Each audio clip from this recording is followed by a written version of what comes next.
গল্পটা শুরু করার আগে লাইক করো, কমেন্টে জানাও কেমন লাগলো, আর সাবস্ক্রাইব করো, কারণ এমন ভয়ানক গল্প আসে প্রতি রাতে। গল্পের নাম হাওড়া লোকালের ছায়া। রাত তখন একটা পার হয়েছে। শেষ ট্রেন, হাওড়া লোকাল, ধীরে ধীরে এগিয়ে চলেছে ফাঁকা লাইনে। পুরো কামরায় একমাত্র যাত্রী রবি।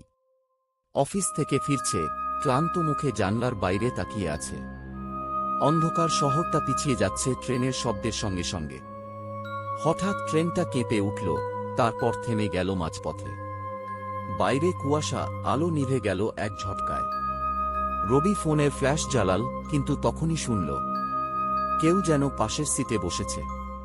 আলোটা যখন ফিরল, রবি দেখল একজন মহিলা, সাদা শাড়ি পরে, চুল এলোমেলো, মুখে অদ্ভুত হাসি নিয়ে বসে আছে। সে ধীরে বলল, তুমি একাই ফিরছ? রবির গলা শুকিয়ে গেল।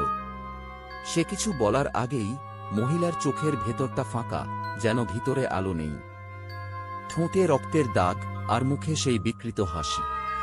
হঠাৎ কামরার দরজা কেঁপে উঠল, ট্রেন আবার চলতে শুরু করল। কিন্তু এবার সেই মহিলার হাসিটা ঘর ভরিয়ে তুলল।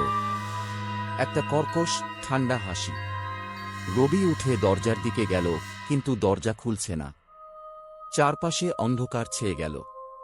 শেষ যা দেখা গেল, জানলার কাঁচে নিজের প্রতিবিম্ব নয়, একটা সাদা মুখ। ঠিক তার পেছনে।